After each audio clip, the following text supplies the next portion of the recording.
ഓം നമോ ഭഗവതേ വാസുദേവായ. ഓം നമോ ഭഗവതേ വാതനാഥായ. ഓം നമോ ഭഗവതേ നാരായണായ.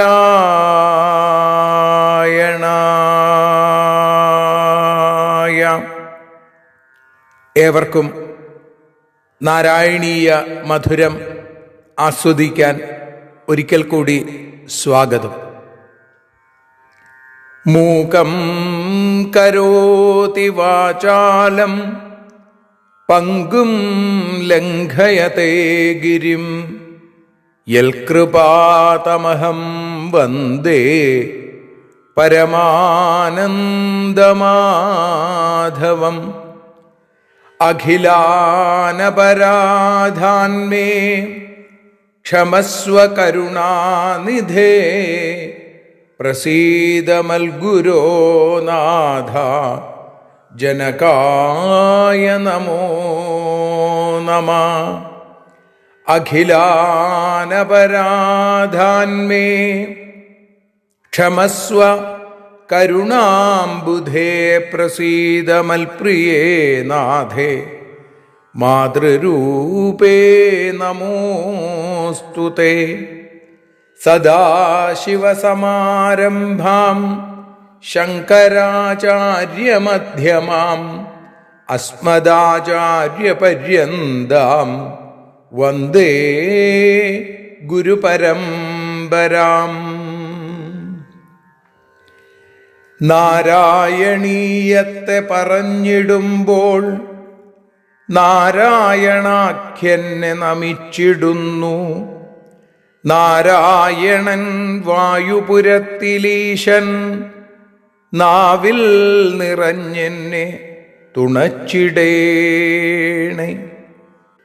മോക്ഷക്കടൽ ഭാഗവതം പ്രസിദ്ധം മെല്ലെ കടഞ്ഞു നവനീതമഹോ ലഭിച്ചു.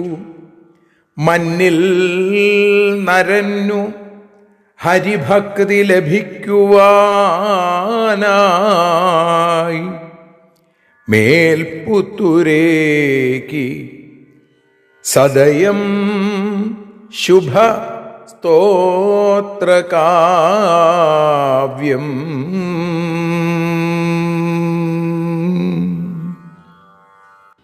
ഇത്തരത്തിലുള്ള ശ്രീമന്നാരായണീയത്തെ നാരായണീയ മധുരമായി നാം ആസ്വദിച്ചുകൊണ്ടിരിക്കുന്നു.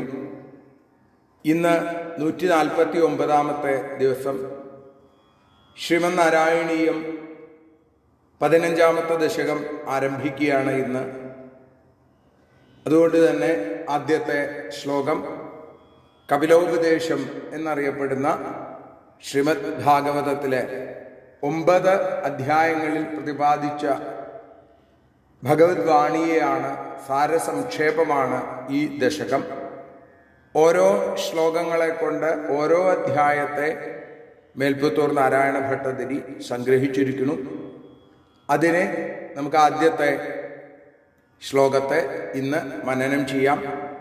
അതിൽ 4-ാമത്തെ പാദം, ഓരോ ശ്ലോകങ്ങളിലും 4-ാമത്തെ പാദം കപിലതനുരിതിത്വം ദേവഹൂത്യൈ ന്യഗാദി എന്നാണ്. കപിലസ്വരൂപനായ ഭഗവാൻ ത്വം, അവിടുന്ന് ഗുരുവായൂരപ്പ ദേവഹൂതിയോട് പറഞ്ഞു എന്നാണ് ആദ്യത്തെ 8 ശ്ലോകങ്ങളിലും 4-ാമത്തെ പാദത്തിൽ അല്ലെങ്കിൽ 4-ാമത്തെ വരിയായിട്ട് നമുക്ക് കാണാൻ സാധിക്കുന്നത്. അപ്പോൾ ആദ്യം ഭക്തിയോഗത്തിൻ്റെ വിശേഷത്തെ വർണ്ണിക്കുന്ന ശ്ലോകമാണ് ആദ്യം നമ്മൾ ഇപ്പോൾ ചൊല്ലി സമർപ്പിക്കുന്നത്. ആദ്യം ശ്ലോകം, പിന്നെ അതിൻ്റെ അർത്ഥം, അതിനുശേഷം ശ്രീഹരിയ ഭാഷാഗാനം നിഴൽ നാരായണീയം വഞ്ചിപ്പാട്ടിൻ്റെ ഇണത്തിൽ പാടി സമർപ്പിക്കാം. മതിരിഹ ഗുണസക്താ ബന്ധകൃത്വേഷ്വസക്താ ത്വമൃതകൃതുപരുന്ധേ ഭക്തിയോഗസ്തു സക്തിം महदनुगमलभ्या भक्तिरेवात्र साध्या कपिलतनुरिति त्वं देवहूत्यै न्यगादि इह गुणसक्तामति बन्धकृत तेषु असक्ता तु अमृतकृल् भक्तियोगः तु सक्तिम् उपरुन्धे अत्र महदनुगमलभ्या भक्ति एव साध्या इति कपिलतनु त्वं देवहूत्यै न्यगादि ഇഹ ഗുണസക്താമതി ബന്ധകൃൽ. ഈ ലോകത്തിൽ ഗുണങ്ങൾ വിഷയങ്ങളുമായി സുഖവിഷയങ്ങളിൽ ആസക്തിയുണ്ടായാൽ ആ മതി ആ ബുദ്ധി എന്തായിത്തീരും? ബന്ധകൃത്ത്, സംസാരബന്ധത്തിന് കാരണമായിട്ട് തീരും. തേഷു അസക്താതു, ഇനി വിഷയങ്ങളിൽ ആസക്തിയില്ല എന്ന് വന്നാലോ അമൃതകൃത്ത് ആണ്. മറ്റത് ബന്ധകൃത്താണ്, ഇത് അമൃതകൃത്താണ്. അമൃതിന് കാരണമായിട്ട് തീരുന്നു എന്ന് വെച്ചാൽ മോക്ഷത്തിന് കാരണമായിട്ട് തീരുന്നു. ഭക്തിയോഗ തു സക്തിം ഉപരുന്ധേ. ഭക്തിയോഗമോ ഈ വിഷയാസക്തിയെ ഉപരുന്ധേ തടയുന്നു. ഭക്തിയോഗമുള്ള ആളുകൾക്ക് വിഷയങ്ങളിൽ താല്പര്യമുണ്ടാവില്ല എന്ന് ചുരുക്കം. അത്ര മഹദനുഗമലഭ്യാ ഭക്തി ഏവ സാധ്യ.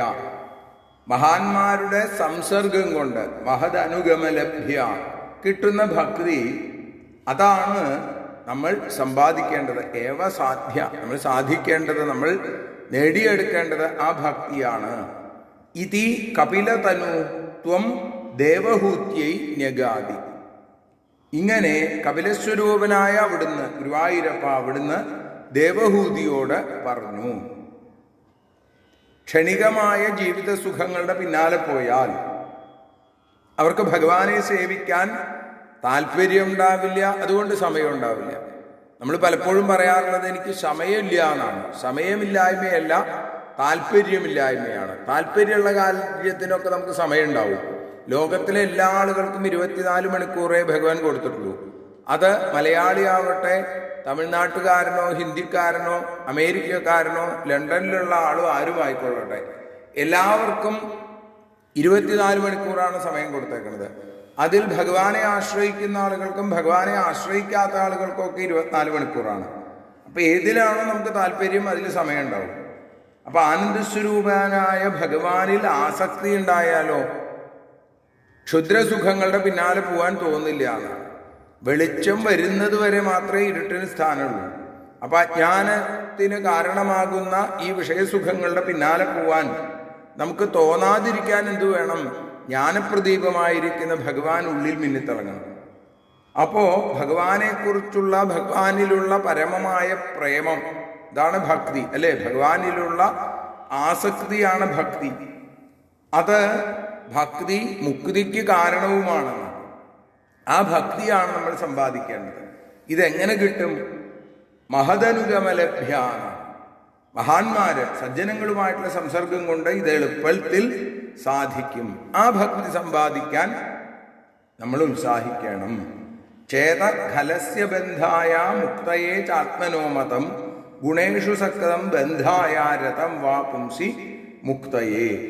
ഇങ്ങനെ കപിലവാസുദേവനായിരിക്കുന്ന ഭഗവാൻ ദേവഹൂതിക്ക് ഉപദേശിച്ചു. മറ്റൊരു തരത്തിൽ പറഞ്ഞാൽ മനസ്സിനെ ഭഗവാനിലേക്ക് തിരിച്ചു വെച്ചാൽ മോക്ഷവും, മനസ്സ് വിഷയങ്ങളിലേക്ക് തിരിഞ്ഞിരുന്നാൽ അത് ബന്ധത്തിനും കാരണമായിട്ട് തീരും.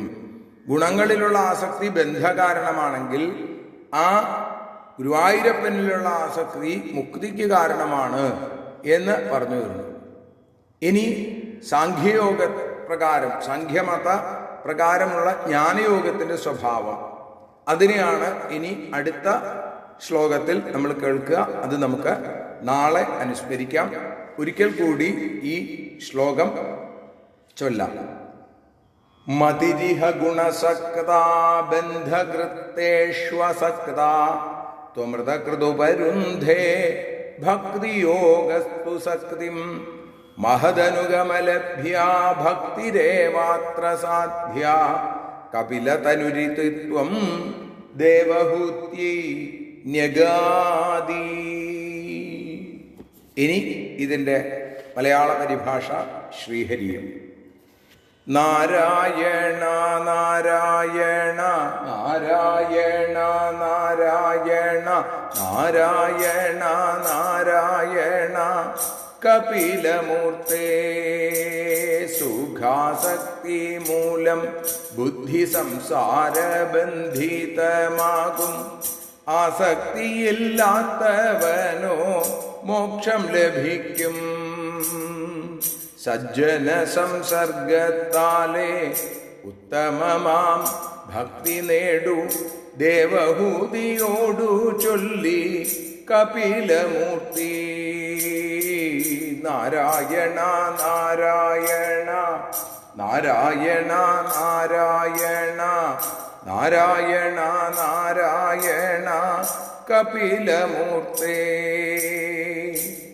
കായേന വാചാ മനസേന്ദ്രിയർവാ ബുദ്ധ്യാത്മനാ വാ പ്രകൃതേ സ്വഭാവാൽ കരോമി യദ്യൽ സകലം പരസ്മൈ നാരായണായേതി സമർപ്പയാമി. സർവത്ര നാരായണ നാമ സങ്കീർത്തനം. നാരായണ നാരായണ.